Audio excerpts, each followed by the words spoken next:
Welcome to the Haunted Hacker Podcast number February.2, second podcast in February. And tonight we have a really interesting guest who is one of the top influencers in cybersecurity, as well as LinkedIn, top 1% in LinkedIn, which is a pretty big accomplishment. And he has a lot of stuff going on, a lot of interesting stuff that I've been watching for a while, and hopefully he can share that with you and tell you what it's all about. Before we get started, I'll do a little bit of news and housekeeping. I will be speaking in May in Frankfurt at the Cloud Security Conference Summit in Frankfurt, Germany. I'll be speaking for ICE fairly soon. I'm possibly will be on the Hunter Hacker docuseries soon. So I'll look forward to that. A lot of good stuff going on. So without further ado, and my cat may jump in here and have a few words to say at some point, I'm sure.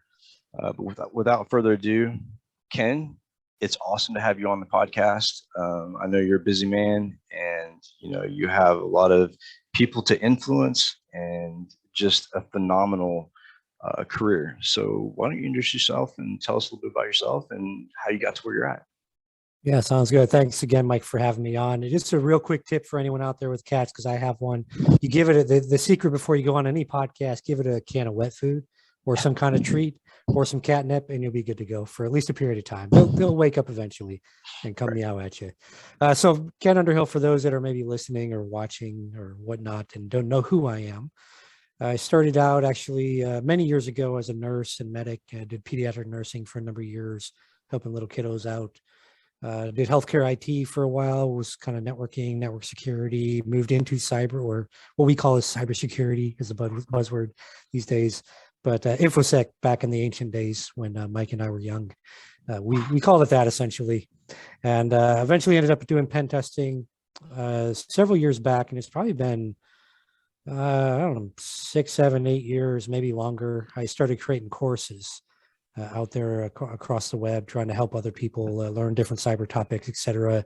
So did that. That's where a lot of people know me from. I've had, millions and millions of people have taken my stuff over the years. These days, I have a television show of all things. Because why not? So I have a television show called Cyber Life. On there, I bring on different guests, kind of like Mike does on his wonderful podcast that we all love and enjoy. Kissing up a little there, but anyways. So I do have a TV show, and it's a great place to really give people a voice that's not blocked by any algorithms or anything like that, and really try to get more people interested in cyber. Especially the youthful generation. They don't typically care about all this security stuff. It's more of when can I get the latest app, and how can I download TikTok and all these things that are stealing my data. So really shows around that, and with that particular company, there's a lot of other things that are involved in there, consulting, et cetera. Also recently co-founded a company. I don't think I share the name quite yet. We're still working on some things, but that company is focused on cybersecurity in the space realm. So wow. Should be interesting. May fulfill my dream of actually having a spaceship. You never know. So we'll see what happens there. But that's me in a nutshell. I guess a short version of things.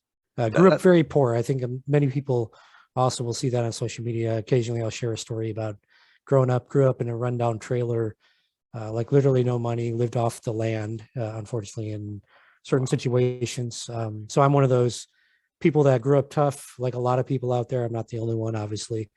And, as long as you keep pushing through, stay focused, you'll make it to whatever your goals are in life. Yeah, and that comes with a lot of gratitude too, I'm sure. Oh yeah, I tell you what, man, dude, just taking a warm shower, I'm like, oh, this is great. Oh, exactly.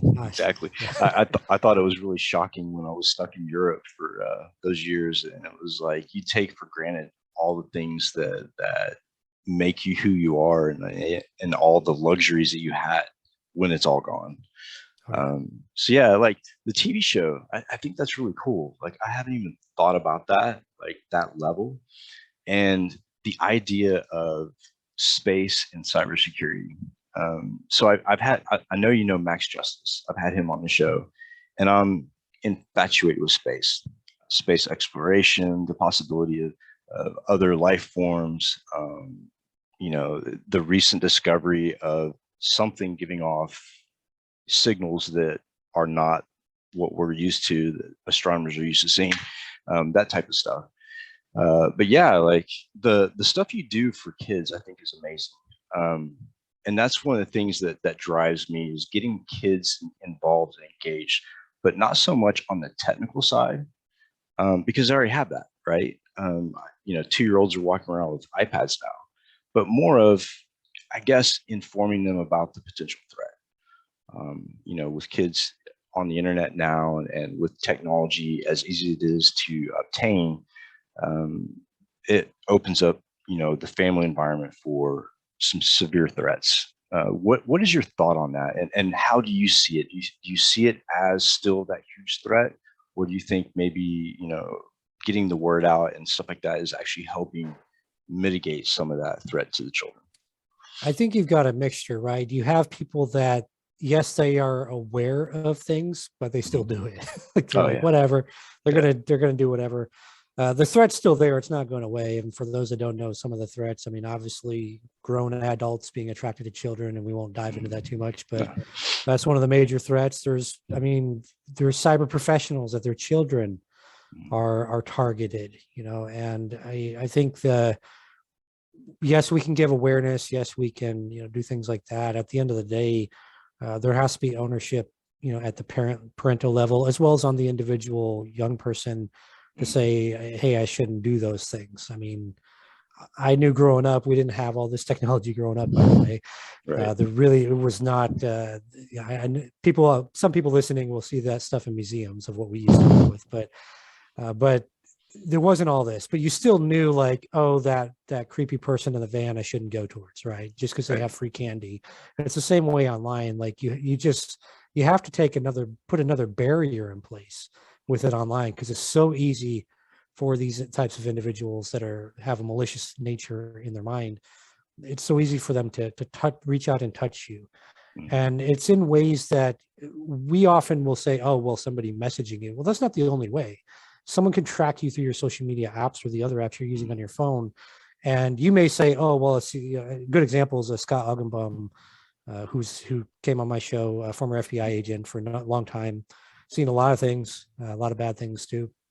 And one of his friend's kids, or I think it actually was one of his children, had like an app on their phone that allowed them to see location of all their friends, and so they could, go hang out or whatever like that.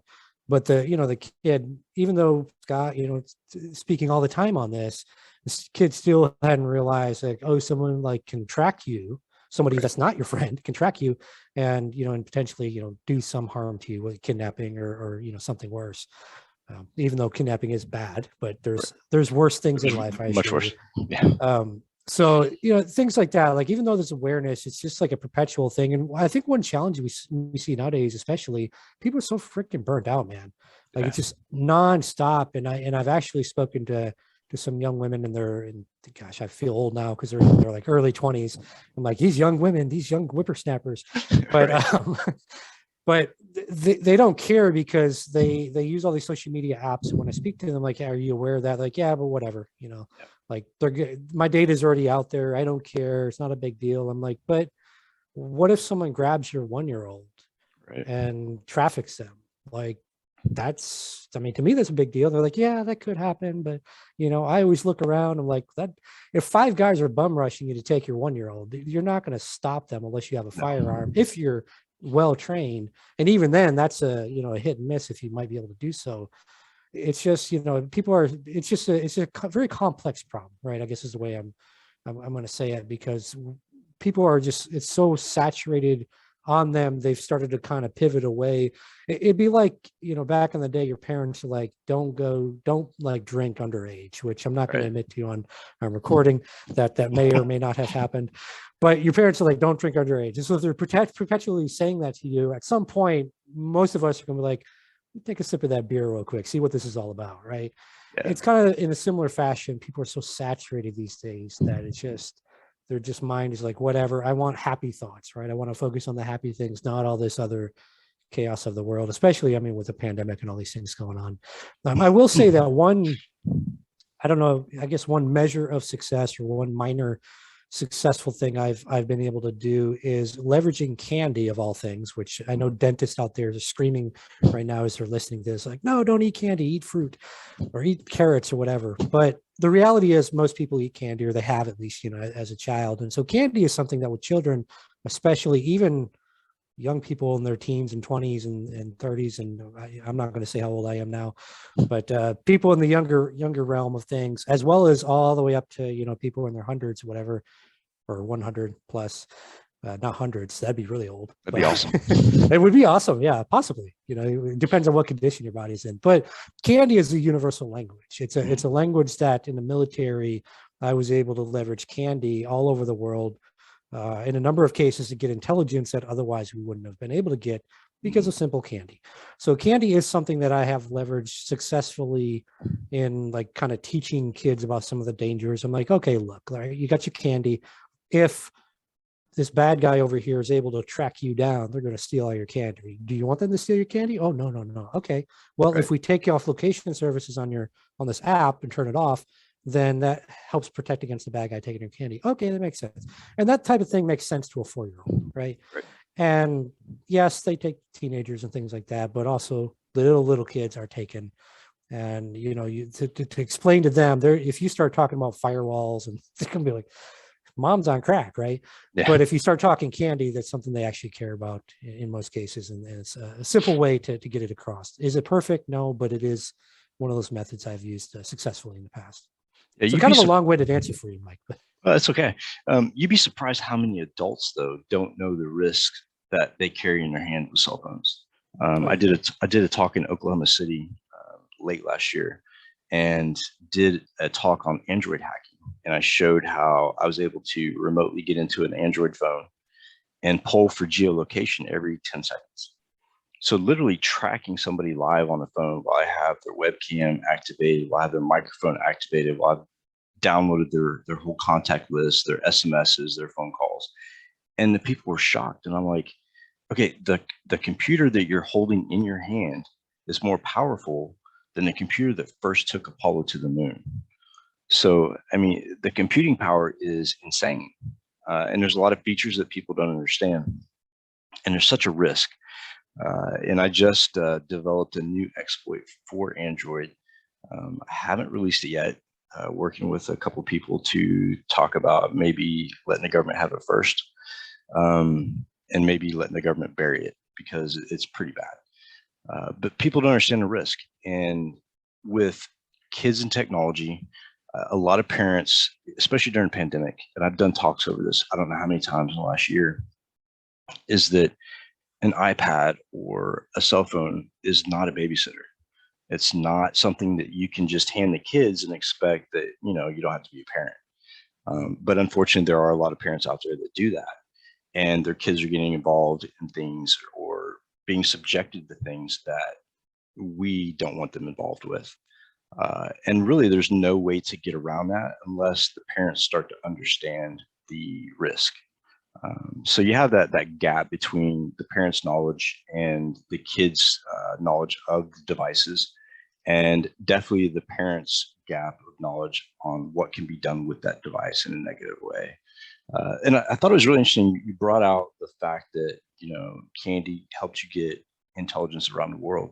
I worked in intelligence in the military as well. I worked in SIGINT, a little bit different, but same concept really. And I guess back in the day, one of the quickest ways to get someone's password was with a Snickers bar. I can't remember who did the study, but there was a hacker that did the study, and I think it was out of 100 people, most of them would give them their password if he offered them a candy bar. So definitely relevant. Your background really interests me, mainly because of the fact that I look at cyber and I look at computer systems and networks the same way a doctor would look at the human body. And really it works the same way. You have your central processing unit, your brain, you have the arteries, which are your Ethernet cables that carry the data. So for a lot of medical professionals, I think it's a pretty easy transition into what we do. And I'm more interested to hear about your life in the military. Can you go into that a little bit more, or is that something that you can't talk about. The people will come in suits. Right? It's just not something I do talk about. I was a medic for a number of years in special operations, and then I Gotcha. transitioned as I got out to a nursing career. Mhm. And because it's not a ton of jobs out there for, hey, I can pick someone off from X number of yards with a rifle. Right. But there was, where I grew up in the small town, there were nursing jobs. And I was like, okay, well, that's a job I can do that I feel comfortable doing with my skill set. Ended up, I hated working with adults as a nurse. Mhm. I literally, because I started out in cardiology, electrophysiology, Really? and I was like, I love that part. I hate the people that are complaining. Like, adults are whiners. For those that don't have children, like, adults whine a lot more than kids. Mhm. All adults, just about everyone, except for Mike and I, we're the only two that never do. But everyone else whines, and I got so frustrated, right? And part of it was me, but I got frustrated because you have all these whiny adults that still go out and eat the freaking, I don't know if I can curse on here, but the freaking Absolutely. cheeseburger again, Mhm. right? You're still eating the damn cheeseburgers, but you come in and complaining to me Right. like I'm supposed to fix it with electronics. No. It doesn't work that way. So I moved from that to the pediatrics. Kids are great. It felt that was very rewarding. Many times I actually saved children's lives as a pediatric nurse, and for me there was nothing more rewarding than that. And then, like, kids are amazing because, like, you literally just about died, Mhm. and now you're playing a video game. Oh yeah, for Like, sure. it's like 5 minutes later, you're playing a video, like nothing happened. And I'm still freaking out, like watching you, making sure nothing's going on. It was fantastic. But adults, like, they stub their toe, like, oh my God, the world's I'm against dying. me. I'm dying. So It's it's different worlds, the way children think versus adults. absolutely, absolutely. And it's funny that you're in electrophysiology because I have a connection with that, but I'm on the patient side of it. Okay. I have a pacemaker, so I had a lot of electrical issues with WPW and stuff like that. That electrophysiology helped and cured, not really cured, but helped me live longer, I guess. Right. So yeah, I think a lot, and I see a lot of professionals moving from medical to cyber. And I don't think it's not only just the technology side of medicine today that kind of relates, but also the willingness to help people and to give back. I think that drives a lot of health professionals to get into cybersecurity because they know that that's a major need. And with the pandemic, I can't imagine the stress and what goes on in the minds of health professionals. Like, I don't know if I could do that job. I was I'll tell you this, I think it was 2019, I retired my nursing license. So right before the pandemic hit, I retired. I hadn't practiced in a long time, but Right. I'm glad I retired that. So there was no risk of, like, hey, you're a nurse, you should come in. No, I'm good. I'm good. I will say, to your mention of, the willingness to help. I think that's why we see, healthcare professionals, former LEOs, former military, all these, social workers, et cetera. That's why we see all those types of individuals. They Mhm. want to give back. They want to help. They want to, make the world a better place, even in a small way that they can contribute. And I think that's why we see so many of those individuals. I mean, there's so many people, and for those listening to this are like, oh, I'm from whatever background, I cannot do cyber. Yes, you can, because, like, I know a magician, like a magician.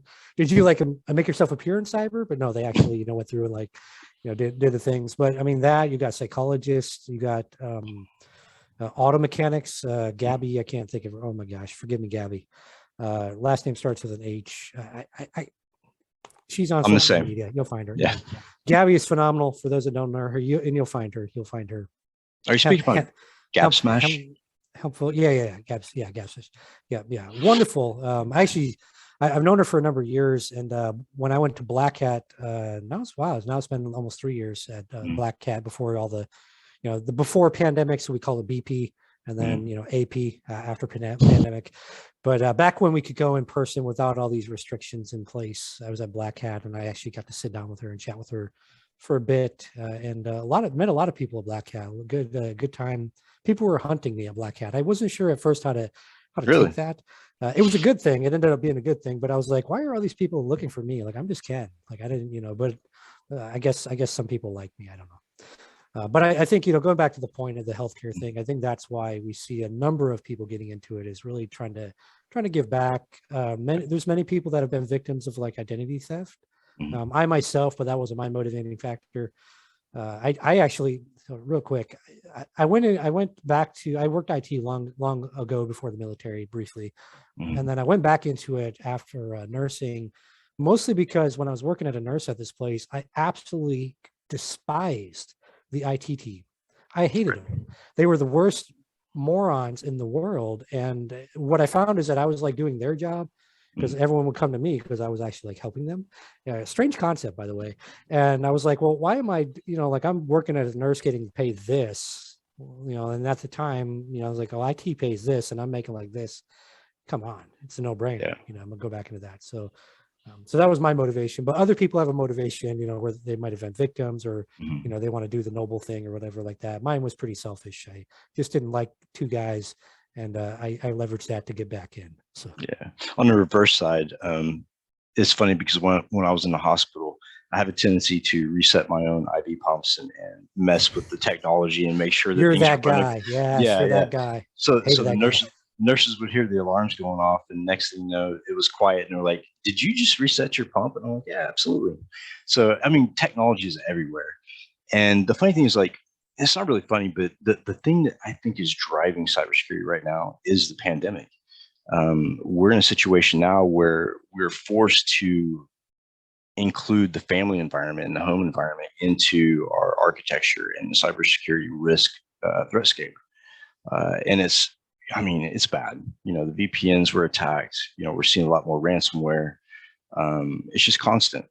And I think we're going to see a lot more professionals leaving their industries to come into cybersecurity. My cat wants to make a cameo. Yeah, I saw the whispers. I was like, oh, it's about to happen.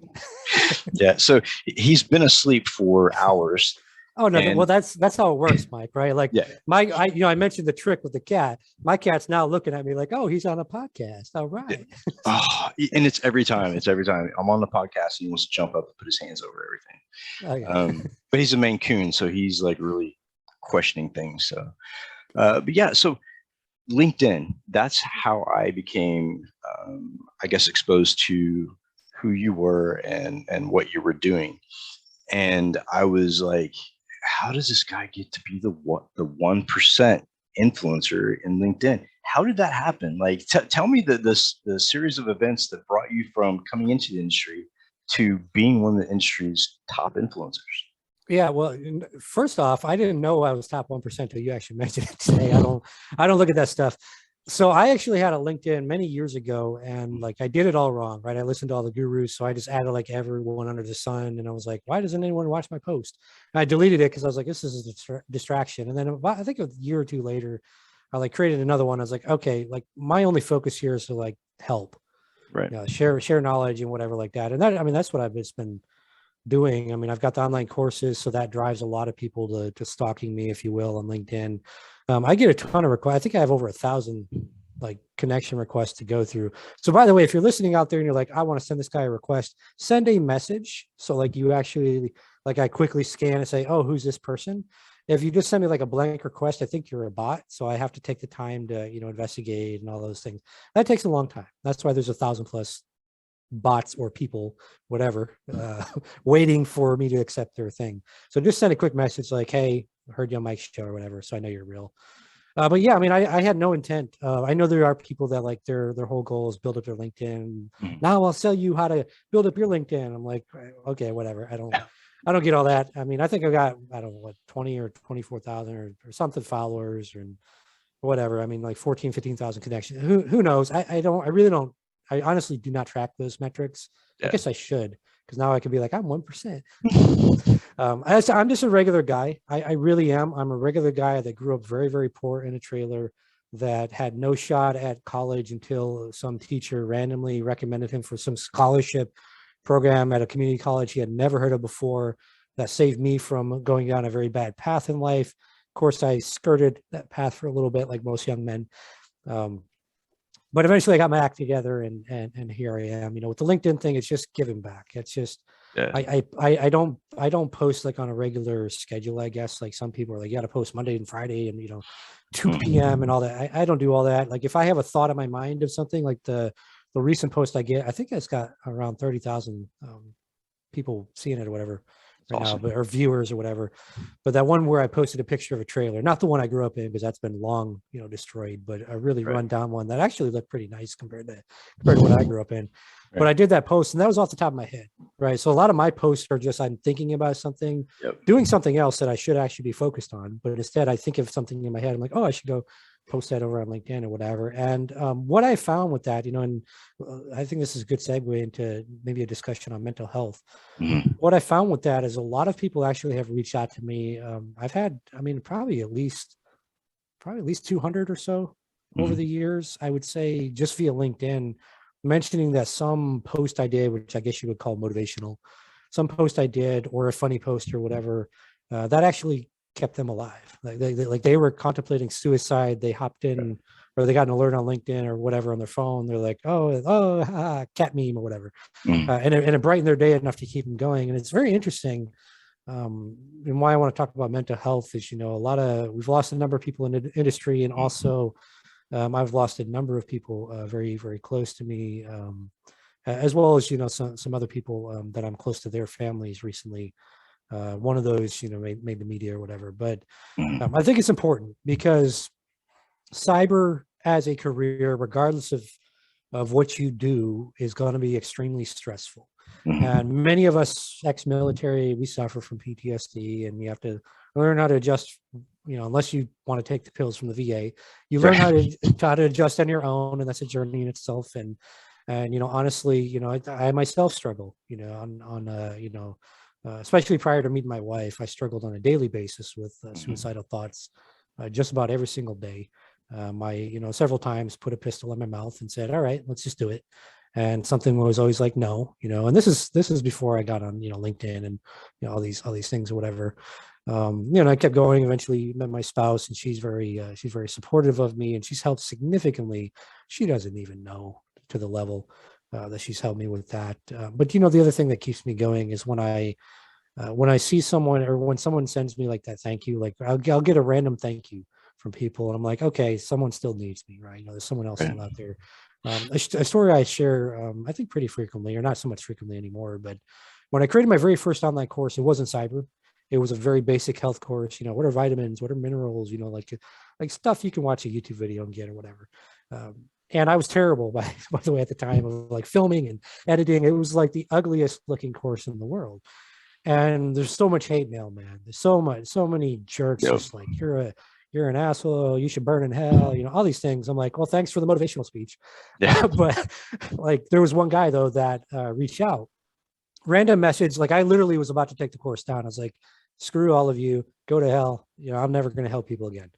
And this one guy named Miguel reached out. I forget where I wish I could remember where he's at because I would love to. I think it was Spain or something, I don't know. But he reached out and he said, thank you. And, he's saying, thank you so much. Your course was fantastic. And he shared a story. And apparently 6 months prior to when he sent me that message, about 6 months prior, he Mhm. had been in the hospital, just had a liver transplant, Wow. you know, alcohol, all these things going on right in his Right. life. And from the hospital bed, the doctors came in and said, look, man, you got basically 6 months or less, you're going to die. Your body's rejecting the liver, you got no shot, right? In Wow. his mind, he's like, well, crap, right? Essentially, I'm kind of paraphrasing for him, but crap, my daughter's graduating in about 6 months from high school. I want to see her walk across the stage. So he decided to go online, searching around, trying to health stuff, whatever, a lot of those sites are confusing as hell. I'm a former nurse and medic. I go on sites like WebMD. I'm like, what the hell is all this? I don't understand all this. And I Confusing. understand the words. I'm like, they're just trying to make money. That's all this is. They're just trying to Right. throw a lot of terminology out there to charge you more. That's all doctors do. Anyways, I'm just kidding, doctors out there. Please don't cut me up. But anyways, back to Miguel. So he, searched online, whatever, and then he closed the laptop. From what he tells me, or what he told me, out of frustration, he's like, screw it. There's no way I can do this. And something in his gut just said, one more time, just do one more search. And somehow he found my course on one of these many platforms out there, and it was a free course. I wasn't charging anybody, thankfully, because I'm sure there've been a lot more hate mail if I charged for it.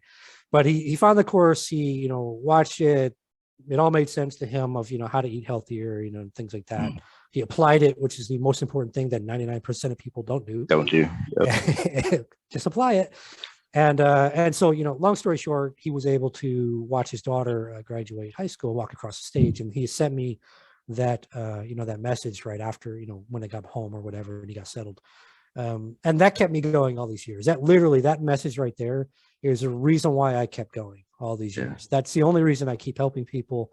And yes, all the other thank yous are great and stuff like that. But going back to that one from many years ago, from some guy that I never have ever met in my life, never had a call with him or anything. It could have been a fake sock puppet account with a name Miguel. He could have been Steven or something. I don't know. It could have been Sarah. I have no idea. It could have been a woman. But in any event, I impacted somebody, and like that was, it's kind of like when people are wanting to do pen testing, right? And they get that first box, like they're usually like, if you're going to be a pen tester, you get hooked. You're like, yeah, it's a drug. I'm the greatest. Yeah. So kind of the same way, right? Like I got hooked with, in a sense, helping people. And sharing my knowledge and things like that, and you deal with, and anyone that tells you they don't deal with imposter syndrome, especially at a high level, is a flat out liar. And if they're still telling you they don't deal with that, send them my way. I'll tell them a liar. They're a liar to their face. But I still deal with that. For those out there dealing with imposter syndrome, I still deal with that every single day. In fact, when I create courses, even I feel like a total imposter. And then what happens though is people will take the course and be like, "Oh my God, it's the greatest thing ever," and I have to take a pause to myself and be like, "Oh yeah, it is, isn't it?"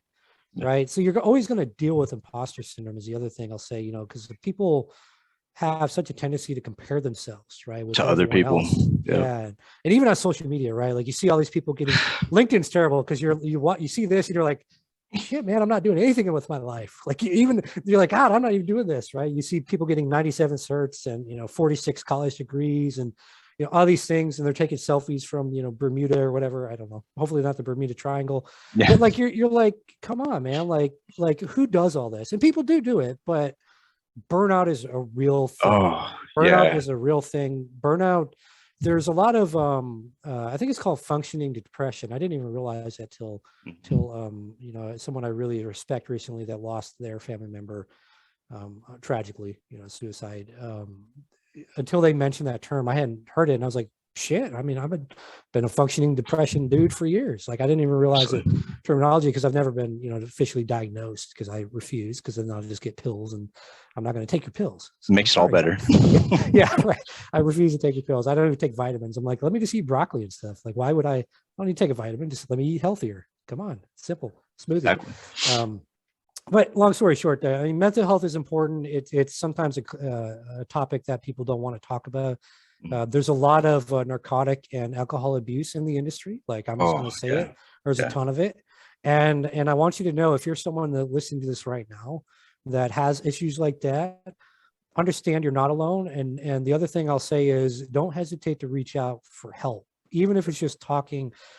I've found oftentimes in life, it's easier to talk to like a total stranger than it is to talk to someone right? Because a stranger is just going to listen. They're going to listen. They're going to listen to you. That's why, they got hotlines and stuff, right? For suicide hotlines and stuff.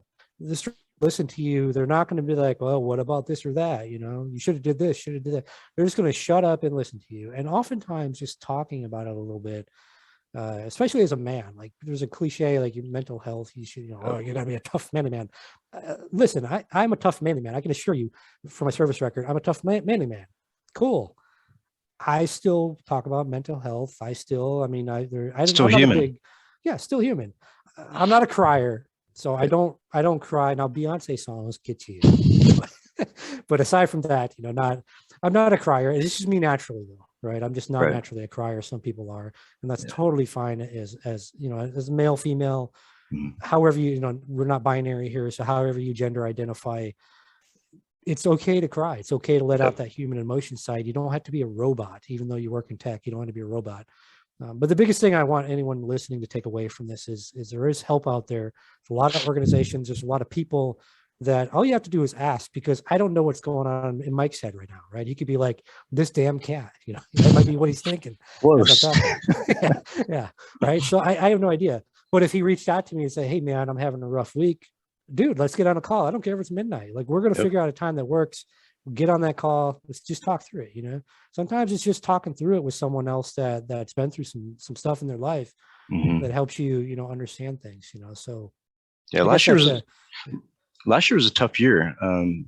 oh yeah. I know that we probably have a lot of mutual connections. I lost 3 people in the industry last year to suicide. Yeah. One, I had absolutely no clue. He had talked to me like when I got back to the States, I was in a really bad place. I'd been overseas and kind of exiled from my own country for a couple of years. Got back and had nothing, had no job, had no place to live, had nothing. And I was in a really low spot trying to figure out where's my place in life. Do I go back to what I was doing and speaking and cyber and all that good stuff, or do I just quit? You know, and I was just like really like at that point where I felt like I had no value and I felt like I had lost everything, like completely everything. And which wasn't the case. All I had to do was reach out and get back on the networks and connect with the people that I normally connect with in order to see that that wasn't gone. But in my mind, a situation like that can take it over. And so I reached out, and this guy reached out to me from Austin, Texas, and he was former military as well, and kind of helped me through it, and gave me that motivation to be like, I can do this. You can lose everything and come back.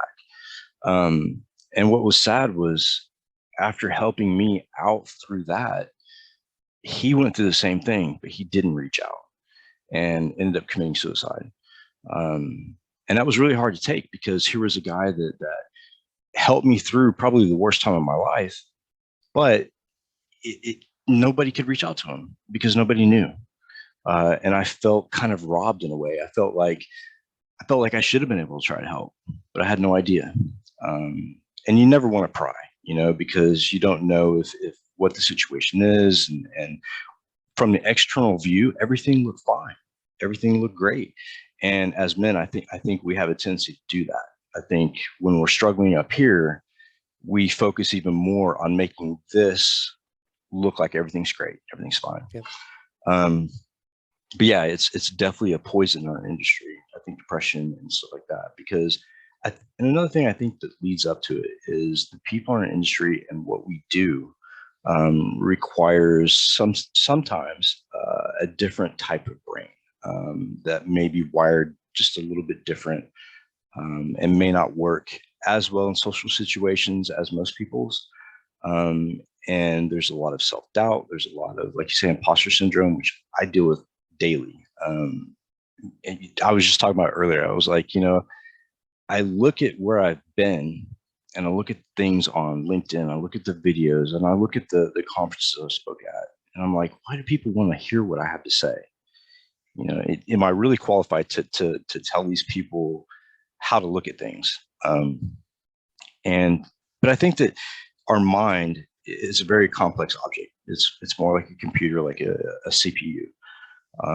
And when things start going awry, if you don't reach out, that firmware is going to get fucked, and you need somebody to help you reboot that. So yeah, I definitely stress, like you said, if people are listening that are dealing with that in the industry, a lot of us have been through it and have like really struggled. So reach out, stuff.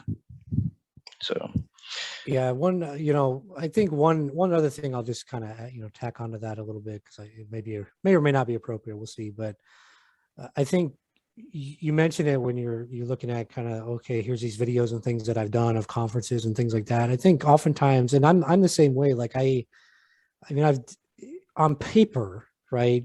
People see the novel of Ken, they're like, holy shit, like this dude, right? He's done all these it's things. impressive.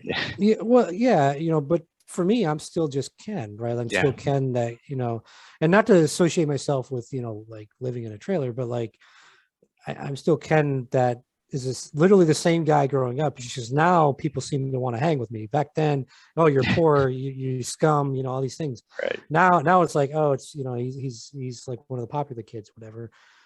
It's tough, and I do the same thing. Like I don't like I mean, I have a lot of friends that, like, if I name drop, they are literally celebrities that people like, oh my God, right? Right. You have access to them. Can you give me an autograph? That's usually the first question.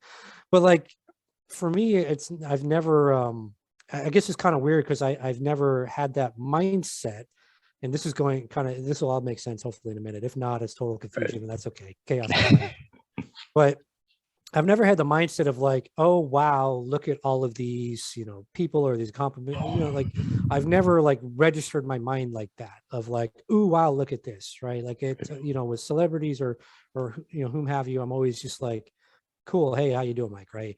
Right. And I'm the same way about myself. Like, I mean, all the things I've accomplished, I'm just like, hey, how y'all doing, right? And people, the reason I bring that up is because I think a lot of times we don't take a minute to love ourselves. Right. We don't, I have like, I have, well, I started like an I love me book back in the military, but then I don't know where I ever put that thing.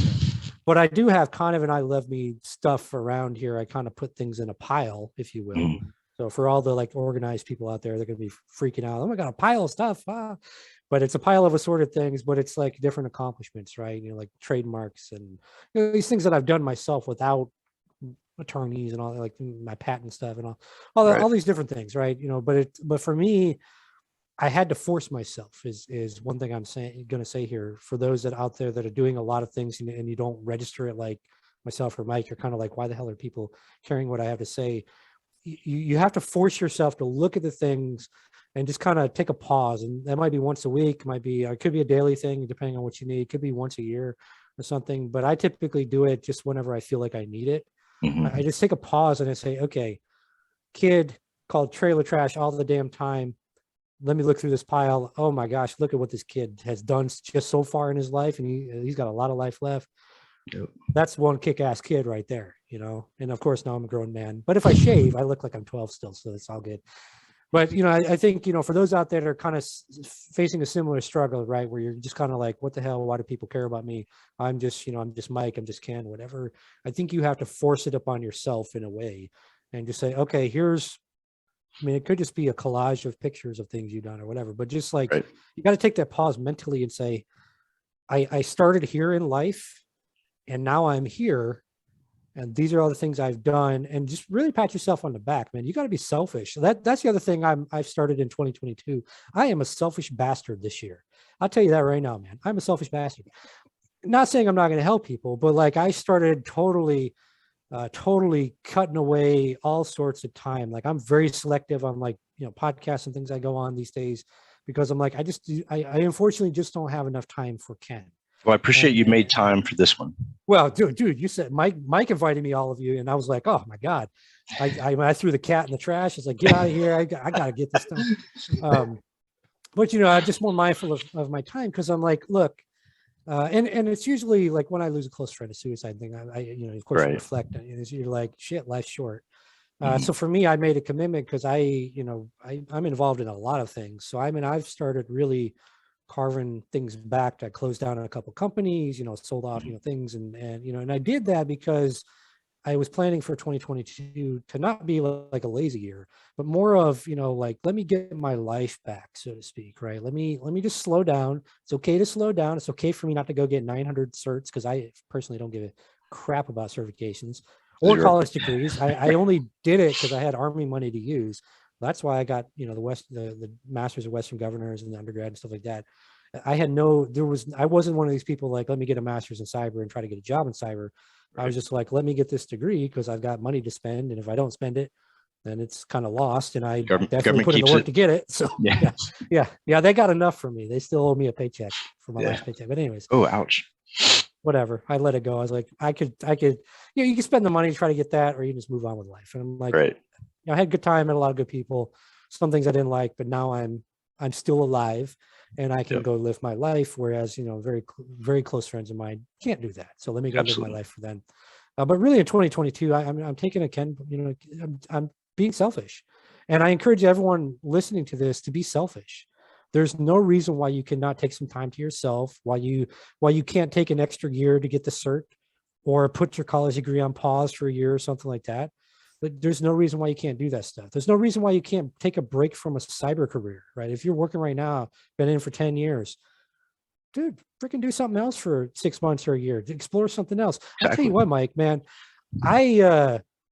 video editing, which I hated, dude. I hated it for years. But man, let me tell you, now, like yesterday, I spent like hours yesterday, like last night, just listening to like cartoon, like different sounds. I was like, I wonder how I could use this and that. And like, I love it, man. It allows me to be creative. So now I'm like exploring it. But like even just a year ago, I was like, screw video editing. Let me find someone good. I never could find anyone good to do it. So I had to do it myself. But now it's a relaxation for me. It's very therapeutic, actually. You know. So what I'm saying with that is, for those out there, is find something that's very therapeutic for you. The other thing I do is combatives, which most people wouldn't find that therapeutic. But I find it very therapeutic. Working out is therapeutic for me. Hitting the weights and stuff like that. Even just sitting outside in a freaking chair and just sitting in the breeze and battling, the 12-foot long mosquitoes in Texas. I mean, things like that are just, the simple things in life. I'm a very simple guy. I don't have, I have means these days, whereas, growing up I didn't, but I don't have Ferraris and all that crap. I don't have a big old mansion. That's not me, right? Some people, that is them, right? That's I gotta have those things. I don't give a crap. Give me like a freaking rock in the middle of the woods, and I'll sit down and I'll be chilling all day long. So what long-winded thing, sometimes I go on tangents, but long-winded way of saying, for anyone out there listening to this, find something that you actually enjoy. It doesn't have to be freaking cyber, doesn't have to be tech, and enjoy it. I mean, I'm an avid reader. I do not like digital books. I hate audiobooks. If like, I love a paperback. A book. Too much to my wife. I have to do a cleansing every so often, because I have so many shelves and so many books, and if I buy new ones, and they stack up, and of course I have a spouse and she doesn't like clutter and all those things, so every so often I have to purge and like send them off to a library or whatever. But find something that you genuinely enjoy, and it may be something that you've never thought of. Like, I never thought I would like video editing, but I bought a course on using Adobe Premiere, and I've taken a lot of courses, by the way, over the years on Adobe Premiere, but like this one, the instructor just made it so fun. I was like, oh, that seems so cool. And I like played around. I'm like, oh, and I can do this and this and this, and now it's a whole new world for me to do video editing, and I want to get into more of the 3D stuff and all these things that I pay Adobe for the license for all these years. But now, gosh, oh my God, thanks Adobe. If you're listening, lower your prices. But it's a different thing, right? And many things in life I didn't realize I would enjoy until I did them. Like even painting. I want to get more into painting. I know a lot of artists, and right now my painting is not the best. I used to actually, the paint by numbers. Paint by number. Yeah. I mess those all up. I screw them all the way up. Totally screw them up. And that's okay, because you're allowed to do that, right? It's your artwork. You can do that. But eventually I want to get into more of that and stuff like that. So again, it doesn't have to be tech related. I see so many people like, oh, my hobby's got to be NFTs or something. Like, no, okay. If that's what you want, great. But like, you don't have to. It's okay. If you want to do horseback riding, freaking do it. If you want to play the guitar, freaking do it. Like, you have to have an out, though. That's what I'll say. That's one of the biggest lessons I've learned over the years. You have to have some kind of an out that's preferably not technology. I know that, because you got to get away from your damn phone. Like, sometimes I leave my phone in the other room, forget it all day long. People are blowing it up. People are blowing up LinkedIn and stuff like that. And I'm like, oh, it was so nice. I mean, we remember back in the day before we all had a phone next to our side. But we had beepers, and that was worse. You know how many people abuse the 911 stuff on that? Didn't you hate that, man? Like, you think it's urgent, you're calling, you're trying to put more quarters in the payphone to call up and see. And of course, they never answer right then. You're thinking something's going on. They're like, oh, yeah, I just want to see, if you want to go out tonight for dinner. Dude, I'm coming to your house in an hour. You could have asked me that then, man. So as far as like self-identity and imposter syndrome, and just dealing with being who you really are and not what people see, I think the biggest eye-opening experience I've had lately is going to a social platform that I've never been on before, that nobody knows me. It's not related to technology at all. And getting on there and saying who I am, but they don't believe you. And that to me was the best thing in the world, because I'm like, I don't have to be that person. I can be who I want to be, and not have to worry about all that stuff. But it was really eye opening, because 9 times out of 10, you get to a certain level, people don't believe who you are or how you got there. And so it feeds into that imposter syndrome. But I think it's important to get away from technology, build platforms just for a bit, to get a taste of real life. And I call it real life because it's a life that I'm not connected to as much anymore, because of all the things that I've taken on. And I think I'm on the precipice of what you're talking about, as far as like investing in myself in 2022. But I tell my analysts, and I tell everybody in industry, is to learn something new every day. Try to do something you've never done before. And it doesn't have to be related to technology. Alyssa Knight came to me last year and said, I want you to be a content writer.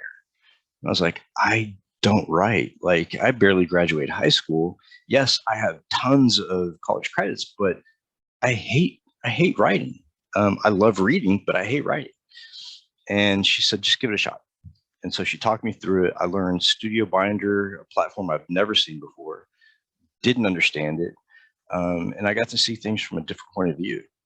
And doing that, I mean, it really made me look at, am I limiting myself to what I can potentially achieve based on who I think I need to be for other people? And I think that's a bad place to get to. I think that when you get to a certain level and people do look to you for advice, or they look to you because of your leadership in a certain technology or a certain area, I think you start to lose a little bit of self. And you want to give all of yourself to the people that are, there's a demand for it. So yeah, I think that the time I had to take off when I got back to the States, because I had to start over again, was really therapeutic, because it gave me a view of myself and a way to say, okay, yes, those articles, those things, I've done that, but that's not me. That's who I became, and that's what I do for a living. But like you, I'm still that kid in Texas, and I'm still that kid who played high school football and did this and did that. But technology doesn't make me who I am. Experiences over a period of time makes you who you are, and a little bit of your environment. But I don't think environment, to a certain extent, doesn't limit people. I mean, look at you and I. We didn't come from blessed backgrounds, but with a little bit of tenacity and persistence.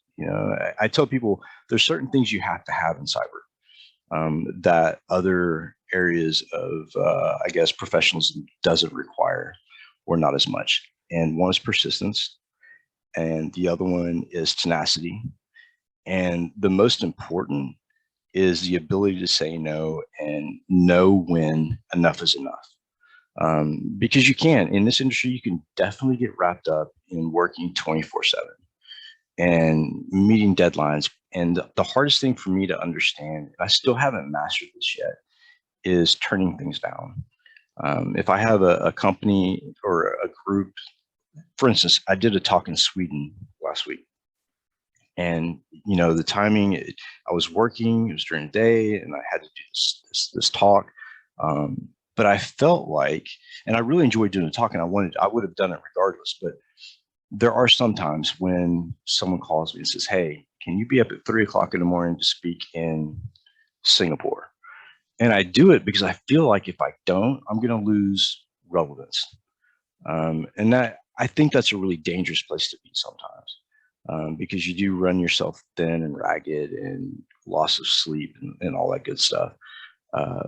But yeah, mental health is definitely important. But I try to pick things to dive off into. I'm a big fan of art. You can't see them, but they're blurred out. I went to art school before I was in cyber.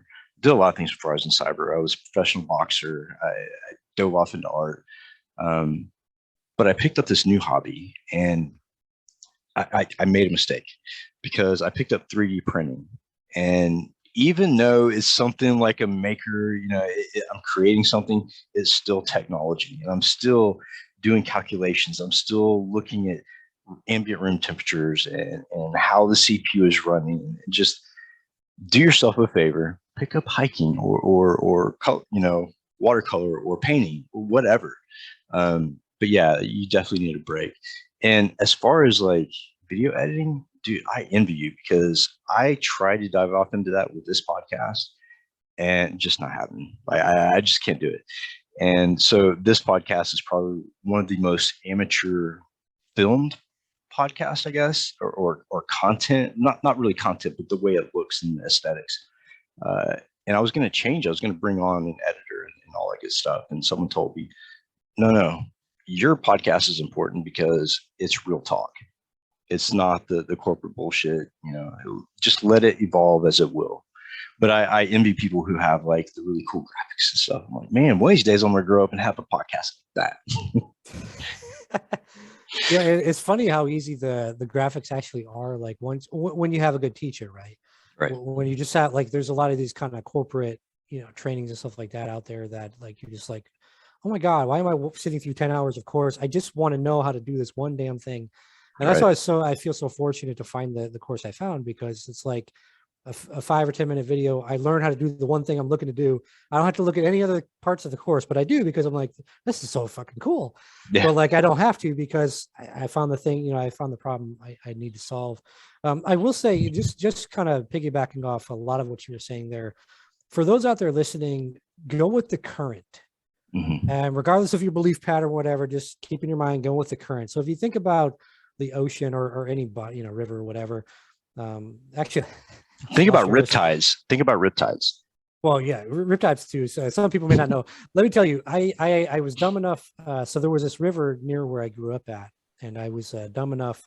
I was a very weak young lad, if you will, to jump right into it. And what I did is I tried to swim against the current at first, right? And so I was like literally about to drown. And a friend's girlfriend like yelled out, like, just go with the current. We'll meet you down. Mm-hmm. It'll take you to the little whatever. And I just like let myself go. And it as soon as I stopped fighting, it was great because it took me like right to a bank. It was a little shallow and I could get right out again. But I would have died had I like kept fighting the current. So where I'm getting at with that is like, go with the current, because right now you may be like, I got to learn, especially if you're trying to get in cyber, you're like, oh, I got to get these certs. I got to get this degree, whatever. Go with the current, because sometimes your first job, it might be technical writing or something, right? Or it might be marketing for a cybersecurity company. It may not be like you're working in a SOC or as a pen test or whatever. Yes, you may want to do that. That's great. That's noble. Let's be realistic. Sometimes you can't get that first job that you want to get because it's not the right job, because you need to meet somebody else at that other company or in that other role. And, just focus on cyber careers. You may need to meet somebody else there that then they propel you to the next level. Yep. That was much higher than the level you're trying to get at, right? So you never just go with the current, the current will always show you the next direction to go. Too many people try to fight it because they know so much. Just literally let it go. Number one, your life will be semi less stressful. I'm not going to say it's not totally stressful. For short periods. Short period of time. But it just flows more naturally, right? Like the TV show, right? Like there was no thought in my head of ever having a television show ever in my entire life. And never, right? I mean, I was like, whatever. It never even crossed my mind as an option.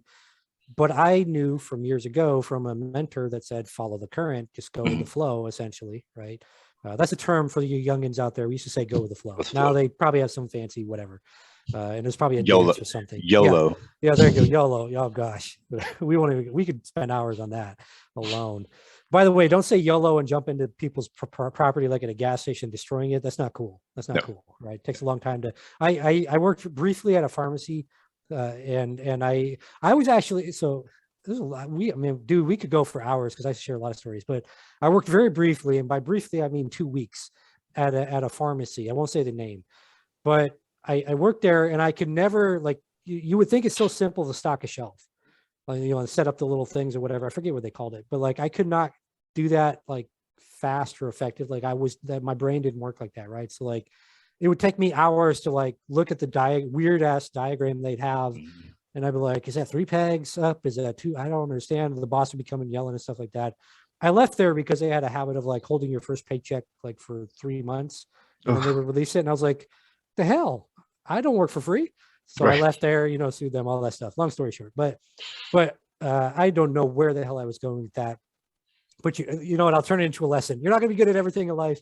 Go with the flow. That was something where I forced a job. I'll say that I forced, you know, getting that job when I should have went with the current, and, you know, I would have flowed, you know, into a better path in life. So I guess I'll spin that into a lesson. Look at that. That's magic right there. Interesting point about that. So I mentioned riptides on the Gulf Coast, especially in Galveston. More people die from not going with the flow of the riptide, and they fight the current and they drown. But common sense says you don't fight the current, you just drift with the riptide, and then you can pull out and swim back. But yeah, a lot of people fight that and they end up dying. Funny thing about first jobs, my very first technical job, which was not technical and it nearly ended my career, was working for a software support company in Houston called Software Support Inc. Me and Jason Street actually worked at the same building and for the same company. He was a manager. I was a call center guy. And the manager came over to me one day. He said, Mike, I think we have another job for you. I know this is really stressing you out, and I hear you putting people on hold and cussing them out. I don't think this is for you. And so they took me over to SegaSoft, which was a gaming company, another contract we had. And I became a beta tester for their games, looking for glitches and issues in the code. And I loved it. But sometimes the jobs you take don't necessarily turn out being your dream job or the job you necessarily want. But it's important because it tells you, it helps build the things that you know you don't want to be, and helps you focus on where you might need to be. And mentors are huge. I've had such great mentors over my career. I remember the first talk I gave in front of people, and I was terrified. And Chris Roberts was a keynote, and I was in a green room with Chris, and I was pacing back and forth. And I was losing my mind.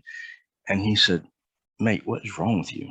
I was like, I'm so nervous. Like, I can't do this. And he was like, "Dude, you'll be fine. Just go out there, talk about what you know. They're here to hear what you have to say." And I got out there, and the lights were distracting. And it was just really, it was tough at first, but then you kind of ease into it. And life is like that. You know, sometimes you get put into a new circumstance or a new job or new position, and it's very uncomfortable because it's not familiar. But if you have the right people around you, and you look for that mentor, and you look for those experiences to help you, I mean, you can adapt to pretty much any situation. I mean, you and I both know that from the military. Not every situation is comfortable and, easy breezy, and sometimes you have to adapt pretty quickly, but you rely on the people around you to help you do that. You have to have confidence in the people around you. But yeah, I mean, there's so many life lessons in cybersecurity and throughout my career, and I'm sure yours too as well, Ken. That you look back and you're just amazed. Like, I went through that to get here, and the universe has a very infinite way of putting people where they need to be and not exactly where they want to be. And it always works out in the end. It doesn't work out when you fight it, and that's one thing I found is your gut will tell you when things are not right for you, and that's when you need to make an adjustment. But yeah, like, it's been a fantastic conversation, Ken, and I'm sure we could go on for days. I feel like we have a lot more in common than what we know. Texas, military, medical. I mean, I'd love to have you back on, and we can dive into a lot more of all of that, because this podcast isn't necessarily about technology. It's about people and people's stories, and kind of the idea of the podcast for me was have something to record with my friends, to leave back for the new generations coming in, what it was like for us and what it was like coming into this industry before it was an industry. I'm sure you came into it at pretty much the same time. Like, there was no cybersecurity. We had IT guys, and now there's a whole industry built around what we did. And I think it's important to leave that legacy behind and leave some kind of documentation so that, someone's having a hard time in their career, they're looking for that right position. This type of documentation is fantastic. In your TV show, I'd love to sit in on that and watch how that happens. Like, I'm so intrigued by any kind of media content and development. And that's kind of what got me into podcasting. I thought, hey, everybody's podcasting. It's, pandemic, nobody's doing things face to face, so might as well give it a shot. And it literally was just going to be me talking to a camera and talking about technology. And that's all I aspired to do. And then we had people that wanted to watch as I recorded it.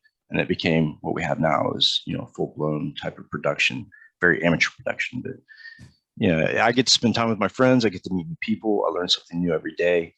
And I encourage everybody to do it, not necessarily podcasting, but learn something new every day and ask people, what's your story? How did you get to where you are? Because if you don't, it's going to make things a lot more complicated because you have to do it on your own. But with other people's stories, you take bits and pieces of it and build your own destiny. So with that, Ken, I'm going to ask you, do you have any questions for me or about the podcast or about the group or anything in general directed towards me or the group? Or any last thoughts before we go? The typical questions, what's your bank account info? Just remind me again, things like that. Typical cyber questions. I think final thought, I'll just leave the audience with, or those listening, is you can do it. Just understand, depending on what goals, you set in life, you may have to put in a lot of work, a lot of sacrifice, may take a long time. I didn't get to where I am in life overnight. I literally put in 20 plus hours every single day for a long time. It wasn't like I worked, for 5 minutes and, checked Facebook or LinkedIn or whatever social media and like, ooh, I'm the greatest. Nothing like that happened. There was no such thing as a 4-hour work week. That literally does not exist. It makes for a great book in sales and stuff, but the reality is that does not exist in the real world. But as long as you put in the work, if depending on the goals you set, and your goals are going to change, they're not going to be the same. They're going to keep changing. My initial goals, even going in the military, there was 2 main reasons I went in. Number one, I was homeless, so I wanted a steady paycheck so I could not be homeless. Number 2, girls. That was my focus back then, right? So money and girls, that was it. Obviously, that's changed. The aspects as you get later in life and things like that. But just understand, whatever you're going to do, you can do it.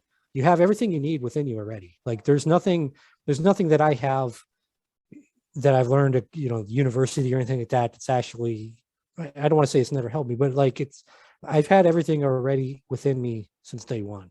Since I was a little tiny kid, as a baby, I came out with the umbilical cord around my neck, so I was actually dead for, I think it was like 4 or 5 minutes, whatever. So as a little baby, dead, in the hospital with this cord wrapped around my neck, choking me out, I still already had everything I needed in life to accomplish anything that I needed to. So for those out there listening, you already have everything you need. There's no course or, courses and things like that, mentors, coaches that you maybe pay for. They help you accelerate things in some regard because you say, oh, okay, and it helps awaken something that's already in you to get you going there. But also life experience, does that same thing in some capacity. So again, the thing I want the audience to just, I guess maybe 2 points. Number one, you already have everything you need within you. And number 2, flow with the current. Do not try to resist it. Just go with the current and you'll be just fine in life. Absolutely. Absolutely. Well, I appreciate it, Ken. And I look forward to more conversations with you and a friendship. And I really appreciate you being on the show. It's been a pleasure. Yeah. Thanks for having me, Mike. All right. Thanks. I'll see you guys next week.